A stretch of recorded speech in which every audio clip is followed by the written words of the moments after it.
Bismillahirrahmanirrahim. Takwa dan amal-amal soleh. Amin ya rabbal alamin. Ini adalah pertemuan kita setiap hari Rabu, pekan ketiga sama sekalian, dan pekan kelima ba'dal maghrib, di mana kita membahas salah satu kitab para ulama yang berjudul Kitab Al-Adab Al-Mufrad karya Al-Imam Al-Bukhari rahimahullahu ta'ala. Sifat dari kitab ini yaitu kitab hadis, tapi lebih kepada adab dan akhlak. Kitab ini disusun oleh Imam Bukhari dengan menjelaskan bab-bab yang cukup banyak. Masing-masing babnya memuat hadis dan riwayat Nabi SAW, sabda-sabda beliau atau athar-athar. Kitab ini sifatnya lebih luas daripada bab adab yang ada di Sahih Al-Bukhari. Jumlah hadisnya lebih banyak di Kitab Al-Adab Al-Mufrad. Jadi penulisnya sama, cuma bedanya kalau di Sahih Al-Bukhari itu memuat bab-bab yang banyak. Ada yang bab tentang akidah, tentang fikih, juga tentang adab, sirah dan yang lainnya termasuk tafsir. Tapi kalau di kitab kita ini lebih spesifik kepada adab-adab seseorang, adab dan akhlak bagi seseorang. Baik, sesuai urutan kitabnya, di pertemuan yang lalu kita sampai di hadis, saya ulangi, sampai di akhir dari bab yang ke-69 Bapak sekalian. Kita akan masuk kepada bab yang ke-70. Di sini masih berkaitan dengan bab tentang tetangga. Sepertinya ini yang paling akhir yaitu bab yang ke-70 masalah tetangga. Disebutkan sebuah bab yang berjudul Jarul Yahudi. Jarul Yahudi. Bab tetangga yang Yahudi. Maksudnya bagaimana kalau kita bertetangga dengan seorang yang dia agamanya bukan Islam, misalnya Yahudi agamanya, atau yang lain Jadi bagaimana sikap kita, interaksi kita bagaimana Bapak sekalian? Disebutkan di sini sebuah riwayat an Mujahid qala kuntu inda Abdullah bin Amrin wa ghulamihi. Kata Mujahid, aku pernah berada di rumah Abdullah bin Amr. Beliau seorang sahabat, yaitu Abdullah bin Amr al-As. Kemudian wa ghulamuhu yasluhu syatan. Ghulamnya beliau, pelayannya atau hamba sahayanya, itu tengah memotong seekor domba. Faqala, maka tuannya yaitu Abdullah bin Amr memberikan nasihat, ya ghulam idza faraghta. Kalau nanti engkau sudah selesai memotongnya, menyembelih domba ini, fabda bijarinal Yahudi, nanti mulailah, maksudnya itu membagi dagingnya kepada tetangga kita yang agamanya Yahudi. Awali dulu dengan tetangga kita tersebut. Maka ada orang yang di situ mengatakan, al-Yahudi aslahakallah. Masa kita ngasih kepada orang Yahudi? Semoga Allah memperbaiki Anda. Maka beliau pun mengatakan, sahabat tadi, inni sami'tu, sesungguhnya aku pernah mendengar Nabi SAW bersabda, beliau yusi biljar, memberikan wasiat tentang tetangga, hatta khashina aw ra'aina annahu sayuwarrithu, sampai-sampai kami para sahabat itu merasa takut, khawatir, atau kami memandang bahwasanya tetangga itu akan mewariskan kepada tetangganya. Jadi saking Nabi SAW mementingkan ini, sampai kami para sahabat itu menyangka tetangga itu bisa mewariskan kepada tetangganya. Kalau waris itu kan biasanya hubungannya keluarga atau kerabat. Tetangga biasanya bukan kerabat sama sekalian, tapi karena seringnya Nabi SAW menyampaikan masalah tetangga, sampai kami berpendapat atau menyangka tetangga itu bisa ada hubungan waris dengan tetangganya. Padahal tidak demikian, tapi karena saking dipentingkannya seperti itu. Nah, intisari dari riwayat tadi jamaah sekalian, bagaimana sahabat Abdullah bin Amr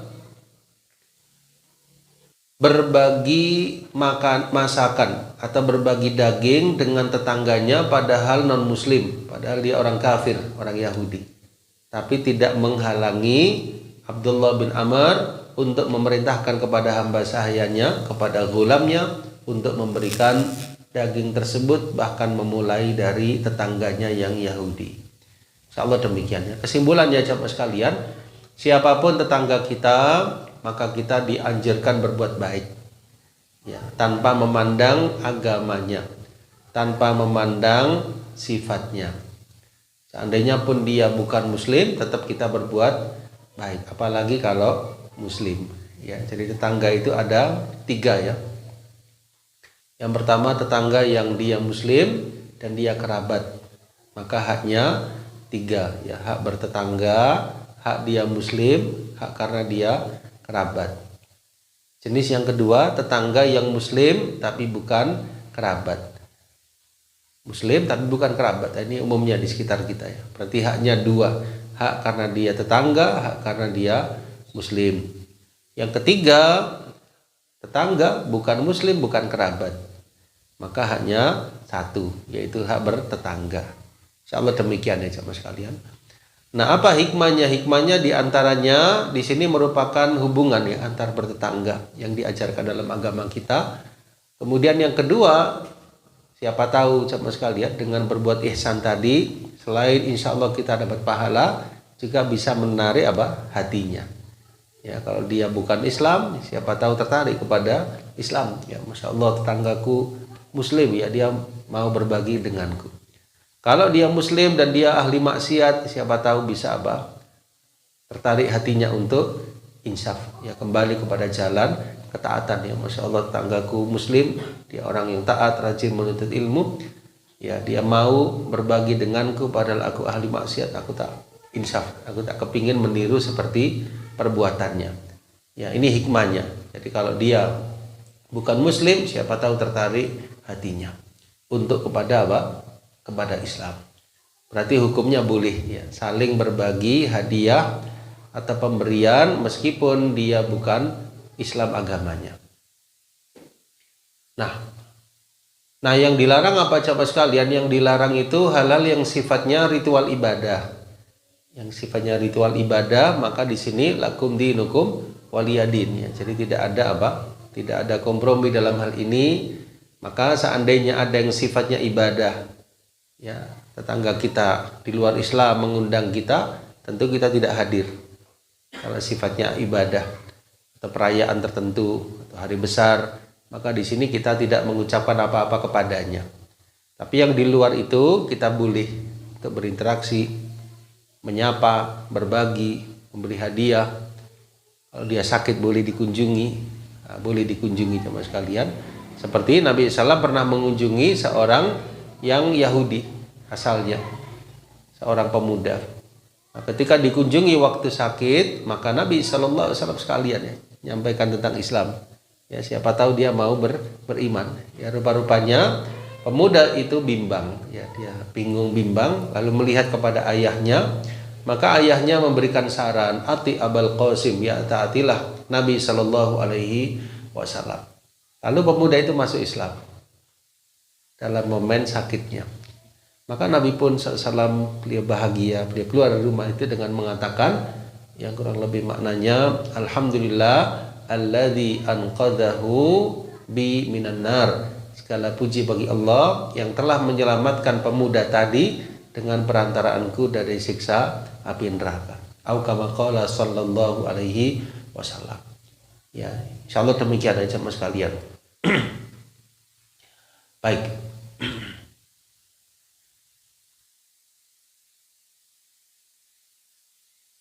Ya, jadi judul babnya Yahudi tapi bisa dikiaskan dengan yang lain apapun agamanya, tidak menghalangi kita untuk berbuat baik. Ya, jadi tetangga itu siapa saja yang ada di sekitar kita. Ya, siapa saja yang ada di sekitar kita, tetangga. Ya. Sehingga sebelum memilih sebuah tempat sama sekalian, maka disarankan untuk mempertimbangkan daerah tersebut. Nah, kalau sudah masuk di lingkungan tadi, siapapun di sekitar kita tetangga. Ya, ada istilah dalam bahasa Arab itu al-jar qoblad dar. Ya, jadi pilih tetangga sebelum memilih rumah. Al-jar qoblad dar, tetangga sebelum rumah. Ya, jadi jangan hanya tertarik dengan rumah di satu tempat, tapi juga lihat daerahnya, tetangganya bagaimana. Nah, kalau kita sudah di situ, jamaah sekalian, maka sebuah konsekuensi siapapun yang di sekitar kita tetangga kita. Karena kita sudah milih di tempat tersebut. Ya, baik itu muslim, kafir, taat, enggak taat, orang baik, berbuat dolim, ya, siapa sekitar kita, maka dia tetangga kita. Nah, peran kita jamaah sekalian, kalau kita di situ berada di lingkungan yang beragam, kita sebagai muslim, penuntut ilmu, maka hendaknya ada athar, ya, ada cerminan kita, supaya jamaah sekalian, apa yang bisa kita lakukan, ya, yaitu dengan cara menyampaikan kebaikan, baik secara qaul, secara ucapan maupun secara hal, ya, sikap kita.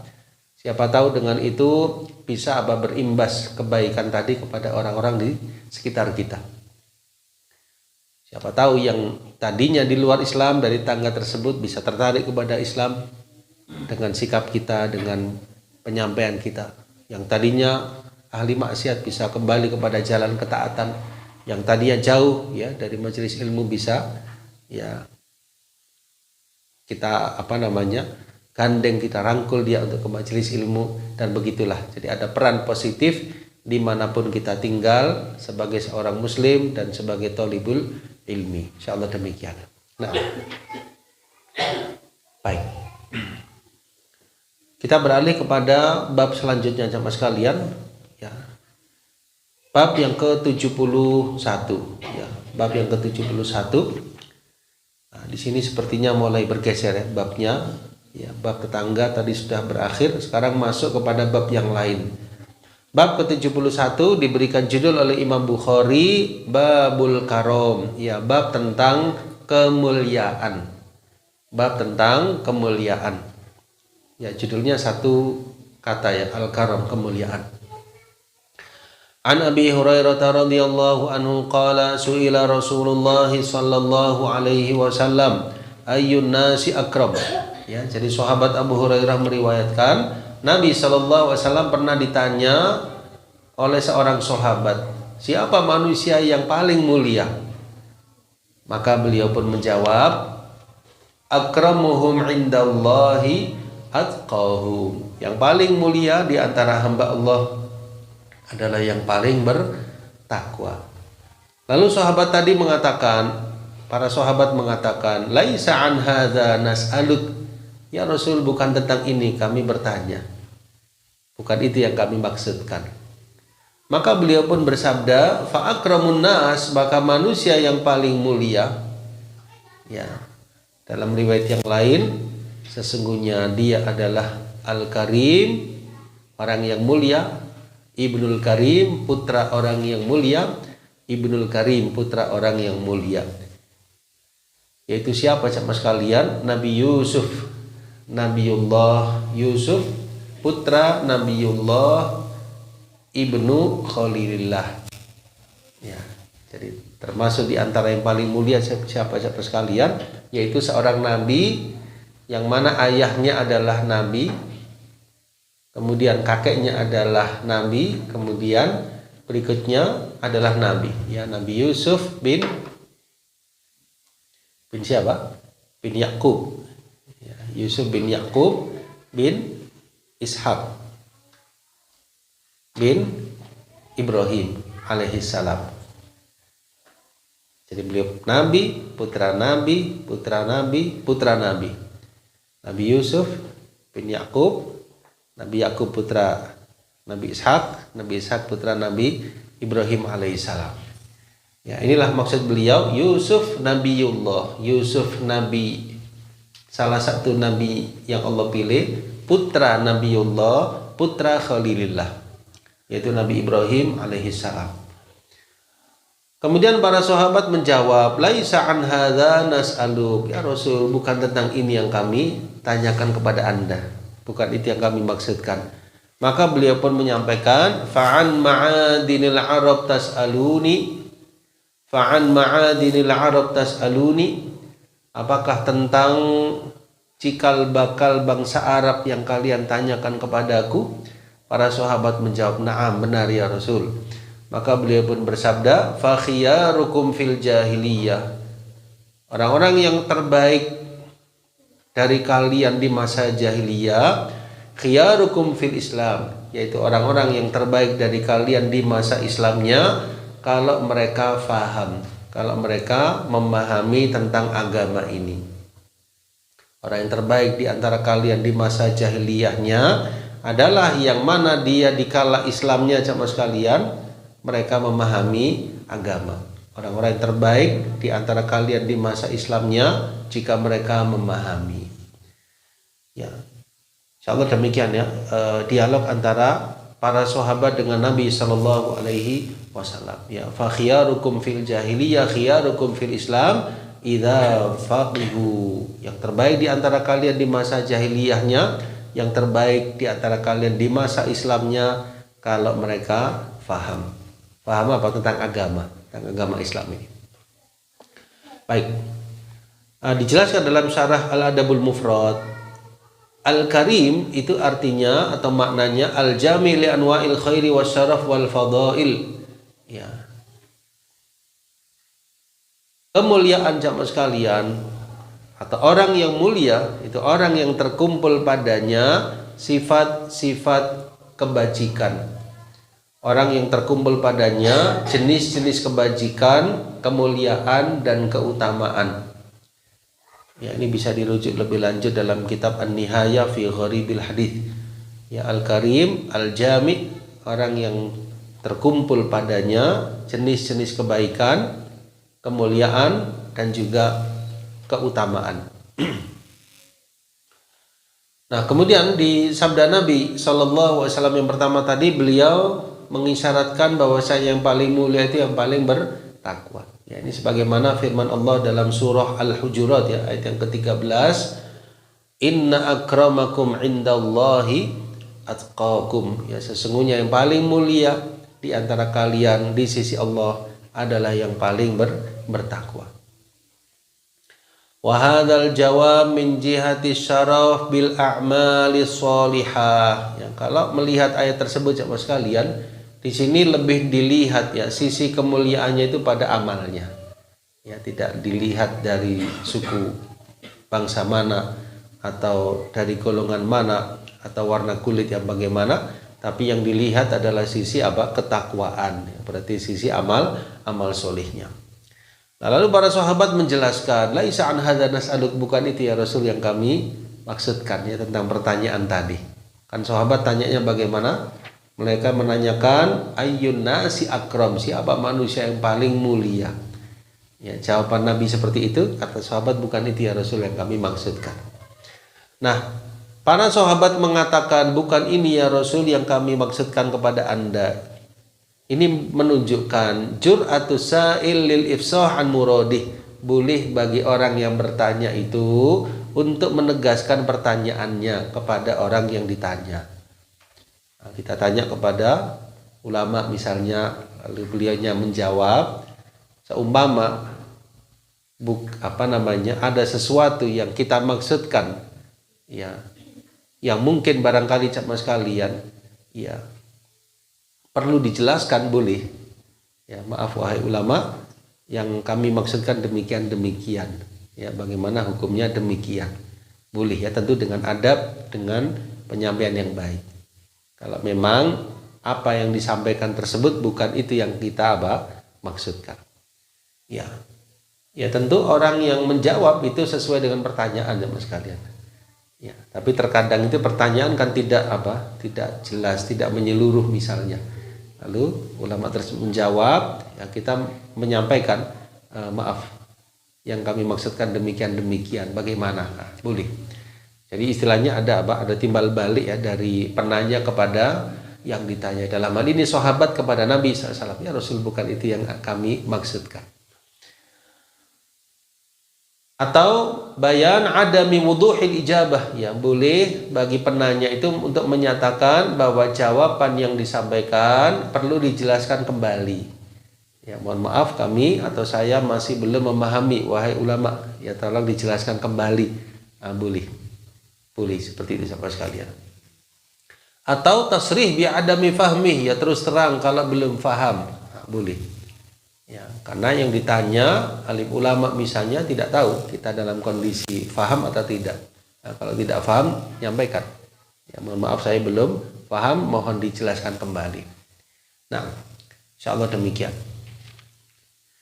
Nah, kemudian jawaban yang kedua, Nabi SAW mengisyaratkan bahwasanya yang paling mulia itu adalah Al-Karim, Ibnul Karim, Ibnul Karim. Itu Nabi Yusuf, putra Nabi, itu Nabi Yakub, di mana beliau adalah putra Nabi Ishak, Nabi Ishak putra Nabi Ibrahim.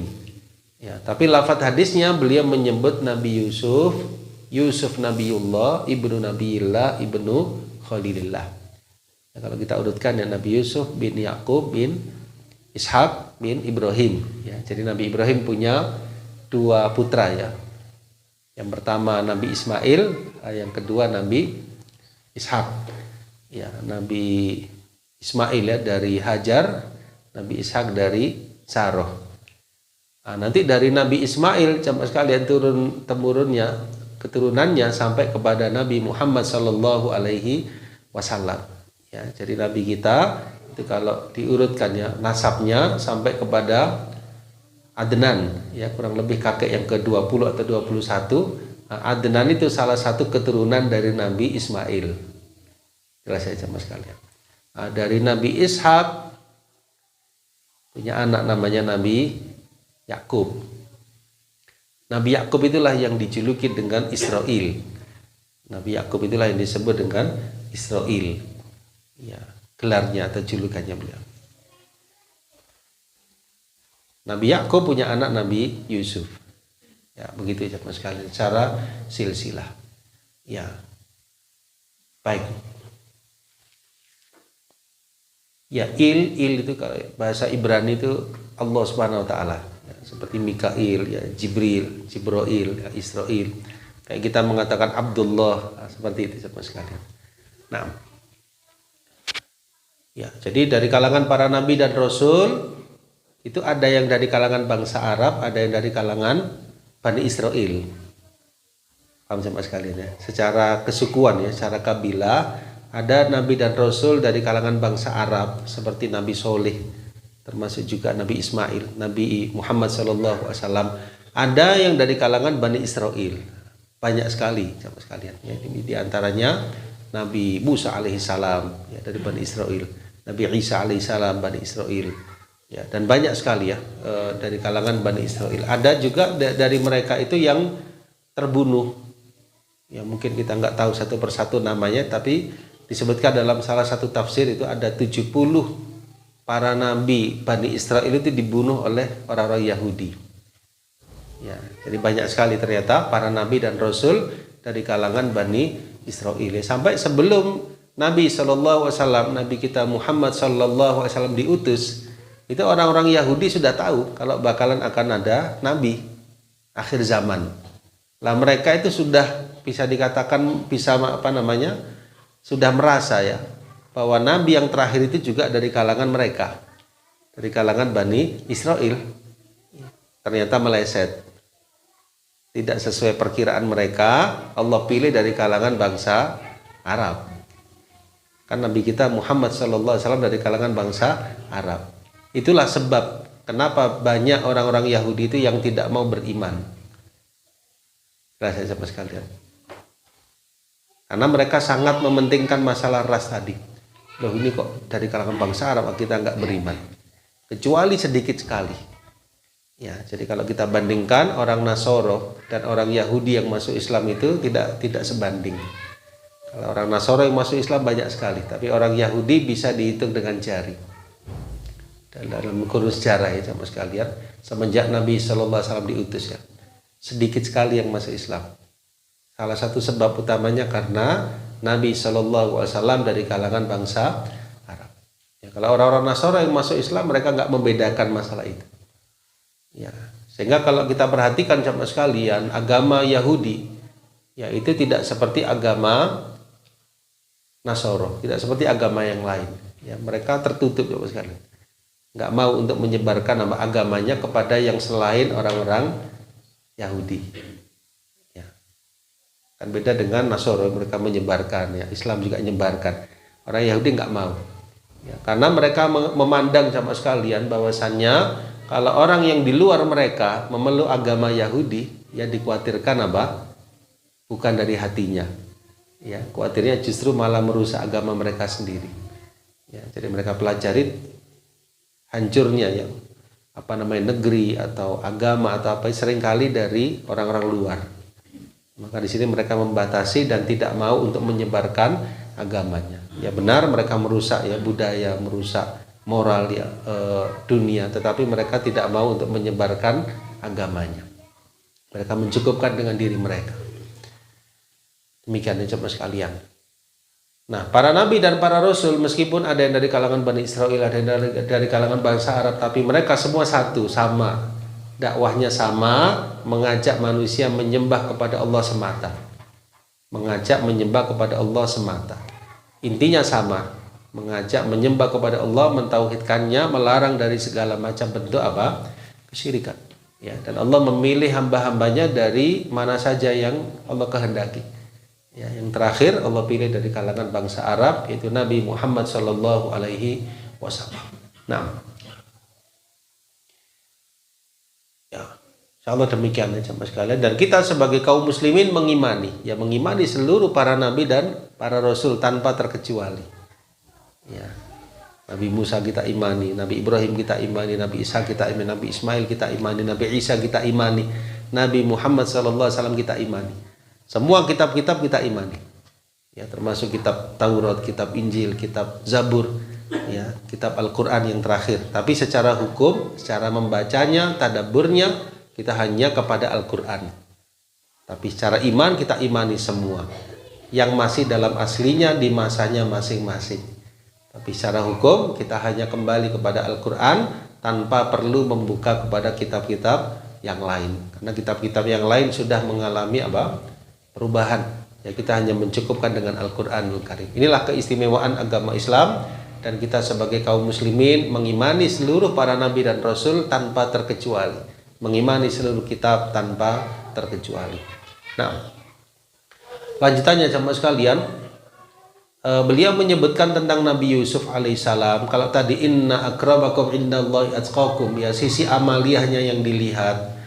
Adapun di sini jawaban beliau menunjukkan min jihati syaraf bin nasabis solih, ya sisi apa jemaah sekalian kemuliaan Nabi Yusuf alaihissalam, sisi nasab yang solih, nasab yang baik, ya nasab yang baik. Ya tentu nasab yang baik jemaah sekalian, nasab yang tinggi, nasab yang baik, ya sebuah kelebihan. Tapi itu saja tidak cukup, mesti harus dibarengi dengan apa? Iman dan amal. Jelas ya jemaah sekalian. Ya Abu Lahab, ya paman Nabi SAW termasuk ahli neraka. Ya Bilal dari Habasyah, dari Ethiopia, dari Afrika termasuk ahli surga. Kan gitu ya. Jadi, tapi kalau bergabung di situ nasab yang mulia ditambah dengan kadar kualitas iman takwa yang luar biasa, maka kebaikan di atas kebaikan. Ya, jadi di sini sisi kelebihannya apa jemaah sekalian, nasab yang tinggi dari Nabi Yusuf alaihissalam, ditambah ayahanda beliau Nabi, kakek beliau juga Nabi, putra Nabi Ibrahim alaihissalam. Ya lebih lanjut lihat kitab Fathul Bari. Ya jadi penjelasannya wahadal jawab min jihati syaraf bin nasabis solih. Ya jadi sisi kemuliaan Nabi Yusuf di sini karena dari arah apa? Dari sisi kemuliaan dengan nasab yang solih. Ya nasab yang solih, ayah beliau Nabi, kakek beliau juga Nabi sampai Nabi Ibrahim alaihissalam. Ya. Ya tentu kita berharap ya mendapatkan apa dzurriyyah yang solih, yang solihah. Ya, jadi kita berusaha mensolehkan diri kita sama sekalian. Kita berharap, berusaha, berupaya anak kita, cucu kita juga soleh dan solehah. Ya, jadi keturunan yang soleh, ayahnya soleh, insya Allah mendapat kebaikan, kemuliaan, dan kita berharap dikumpulkan dunia sampai akhirat nanti. Ya, keluarga yang soleh. Ini yang kita upayakan ya Mas kalian. Ya, mudah-mudahan orang tua kita soleh solihah, kita insya Allah di atas itu semoga. Tinggal ke bawahnya anak kita, cucu kita, anak istri kita upayakan menjadi solih dan solihah. Nah, wa qauluhu innahul karim, ya, jadi sabda Nabi SAW tentang Nabi Yusuf tadi bahwasanya beliau itu al-karim, orang yang mulia. Kenapa jemaah sekalian? Karena berkumpul pada diri beliau, diri Nabi Yusuf itu yang pertama syarafun nubuwah, kemuliaan karena beliau seorang. Allah berikan kepada Nabi Yusuf ketampanan, ya. Jadi Allah lebihkan Nabi Yusuf alaihissalam berupa ketampanan yang sangat luar biasa. Yang keempat al-iffah. Iffah itu sikap beliau menjaga diri, ya, sampai ketika digoda oleh seorang wanita pembesar, dan dalam ayat tersebut dijelaskan wa ghallaqatil abwab, ya, wanita pembesar itu sudah menutup pintu-pintu, tapi Nabi Yusuf tidak tergoda dan mengatakan bagaimana? Ma'adallah, ya, aku berlindung kepada Allah Subhanahu wa taala. Ya, jadi meskipun beliau dalam kondisi seperti itu, bisa menjaga diri beliau dengan pertolongan dari Allah Subhanahu wa taala. Yang kelima, karamul akhlak, kemuliaan akhlak Nabi Yusuf alaihissalam. Yang keenam, al-adl, sikap adil beliau, ya. Wari'asatid dunya waddin, kemudian yang ketujuh, terkumpul pada beliau kedudukan secara dunia dan agama. Ya, kita tahu beliau pada akhirnya menjadi seorang negarawan, ya, seorang menteri, ya, ibaratnya di daerah Mesir, ya, memegang perbendaharaan, ya, dan beliau mengatakan inni hafizun alim, ya, aku orang yang pandai menjaga lagi terpercaya. Nah, inilah sebab-sebab kenapa beliau disebut karim, ya, dengan kurang lebih ada 7 kemuliaan tersebut: syarafun nubuwah wal ilmi wal jamal wal ifa wal akhlaq wal adl wa ri'asatid dunya waddin, ya. Sehingga Nabi Yusuf adalah nabi, putra nabi, putra nabi, putra nabi. Ya, jadi nabi, putra nabi, putra nabi, putra nabi. Yusuf bin Yakub bin Ishaq bin Ibrahim. Rabi'u arba'ah fin nubuwah.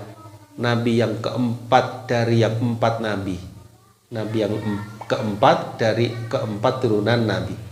Ya, lebih lanjut lihat kitab An-Nihayah, ya, fi Gharibil Hadits, ya, karya Imam Ibnul Athir.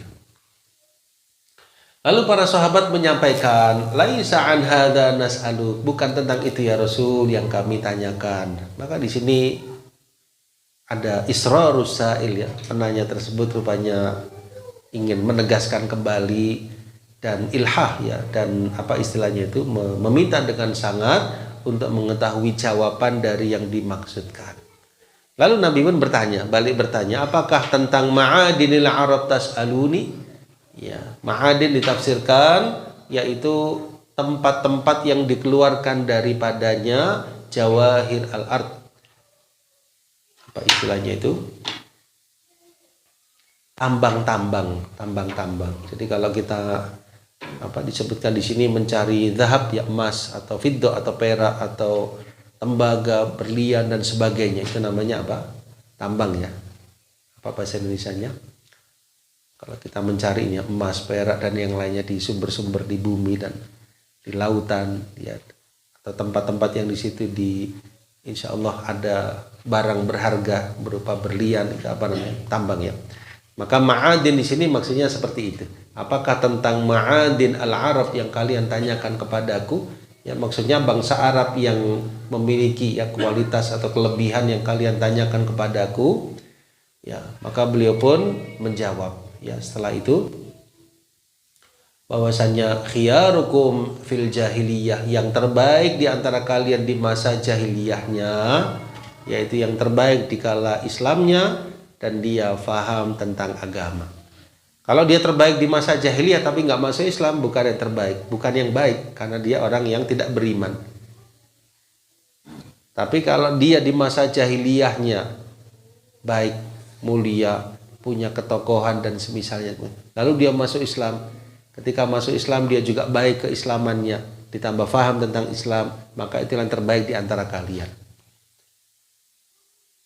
Saya ulangi, Nabi SAW menyatakan yang terbaik di antara kalian, maksudnya wahai sahabat, yang terbaik di antara kalian di masa jahiliyahnya siapa? Yaitu ketika masuk Islam, dia terbaik apabila mereka memahami. Khiyarukum fil jahiliyah, yang terbaik di antara kalian di masa jahiliyahnya, yaitu yang terbaik di antara kalian di masa Islamnya kalau faham ya tentang agama ini. Dijelaskan dalam kitab Fathul Bari ya, dengan bihadfin yasir, fa khiyarukum fil jahiliyah khiyarukum fil Islam idza faqihu, yahtamil an yurid biqauli khiyarukum khair wa yuhtamal an yurid af'al at-tafdil. Ya, wa kana syarafun fil jahiliyah bil khisalil mahmuda min jihati mula'amati at-taba wa munafaratihi khususan bil intisabi ilal aba al-muttasifina bidzalik, thumma syarafil Islam bil khisalil mahmuda syar'an, thumma arfa'uhum martabatan man adhafa ila dzalika tafaqquh fid din. Ya, jadi yang terbaik di antara kalian di masa jahiliyahnya, yang dulunya di masa jahiliyah jamaah sekalian mereka menisbahkannya kepada nenek moyang mereka. Kemudian mereka masuk Islam dan mereka mendapatkan apa? Hidayah, mereka mendapatkan sifat-sifat yang baik, ditambah faham tentang agama. Itulah yang terbaik di antara kalian.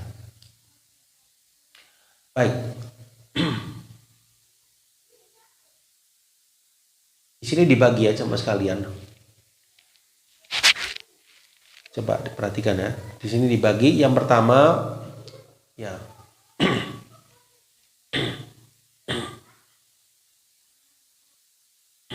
Coba dari yang keempat dulu ya. Di sini dibagi menjadi 4 ya. Yang keempat, man kana syarifan fil jahiliyah thumma shara masrufan fil Islam fa hadha duna alladhi qablahu. Ya, fa in tafaqqaha fa huwa a'la rutbatan min asy-syarifil jahil. Ya, orang yang dahulunya di masa jahiliyah dia mulia, syarif, dia mulia. Ya, mulia bagaimana? Wallahu a'lam bishawab. Ya, mungkin dia punya apa? Ketokohan atau apa di masa jahiliyahnya. Lalu dia masuk Islam. Tapi dia nggak menjadi pemimpin, nggak menjadi tokoh. Ya. Sahabat yang demikian sama sekalian ini diklasifikasikan di jenis yang keempat. Kalau seandainya dia faham tentang agama, maka dia lebih tinggi derajatnya. Yang ketiga, man syarrafa fil Islam wa faqiha wa lam yakun syarifan fil jahiliyah. Ada sahabat jahiliyah lalu masuk Islam. Di masa jahiliyah dia tidak memiliki keutamaan, tidak memiliki kemuliaan. Tapi dengan masuk Islam dia mulia, dia faham tentang agama. Ini yang ketiga. Yang kedua jamaah sekalian, masyrufan fil jahiliyah wastamarra masyrufan. Ya, dulunya enggak memiliki kemuliaan tertentu di masa jahiliyahnya, lalu masuk Islam juga enggak memiliki keutamaan tertentu. Ini yang kedua jamaah sekalian. Yang pertama yaitu dua-duanya ya, memiliki keutamaan di masa jahiliyah, keutamaan di masa Islamnya. Semuanya mulia, tapi di sini diklasifikasikan sesuai dengan keadaan sahabat tersebut dari sisi kemuliaannya, dan semuanya mulia karena mereka masuk ke dalam Islam. Kalau tidak masuk Islam walaupun mulia di masa jahiliyahnya tidak ada nilainya. Karena dilihat nilai iman dan takwanya. Ya, saya beri contoh misalnya sahabat Umar radhiyallahu anhu. Dulu di masa jahiliyah tokoh atau bukan? Tokoh. Waktu masuk Islam tokoh atau bukan? Tokoh. Kan dua-duanya. Jadi di masa jahiliyah ya mulia tokoh, di masa Islam juga tokoh. Ada sahabat yang lain mungkin dulunya jahiliyah dia bukan seperti Umar. Nah, ketika masuk Islam juga tidak memiliki kedudukan tertentu misalnya. Semuanya mulia, tapi di sini sahabat Umar dua-duanya mendapatkan di masa jahiliyah ya punya kemuliaan tersendiri, di masa Islamnya juga demikian. Ada yang sebaliknya. Ada juga yang di masa jahiliyah tidak memiliki kedudukan tertentu, di masa Islamnya memiliki kedudukan. Ya, di sini dibagi menjadi 4 ya jemaah sekalian. Kesimpulan yang bisa kita ambil, kemuliaan di sini ditinjau dari beberapa sisi. Ada yang sisi semata-mata iman dan amal soleh, maka inna akramakum indallahi atqakum, tanpa melihat suku maupun kabilah maupun bangsanya. Adapun kalau dilihat dari sisi para nabi dan para rasul, beliau memilih Nabi Yusuf alaihi salam. Kalau dilihat dari sisi bangsa Arab, maka yang terbaik yaitu yang masa jahiliyahnya memiliki kemuliaan, di masa keislamannya juga demikian, dan dia faham tentang agama. Wallahu a'lam bishawab. Mudah-mudahan dari penjelasan yang singkat tadi memberi kemanfaatan untuk kita. Kita di posisi dari lahir Islam sampai hari ini, alhamdulillah, tinggal kita kuatkan sampai akhir hayat kita. Kemudian yang kedua, kita berusaha untuk memantapkan kualitas iman, ketakwaan dan amal soleh kita, karena inilah yang merupakan derajat sebagaimana ayat tersebut, inna akramakum indallahi atqakum. Wallahu a'lam bishawab. Kiranya kita cukupkan. Sebelum saya akhiri, barangkali ada yang kurang jelas dari uraian tadi.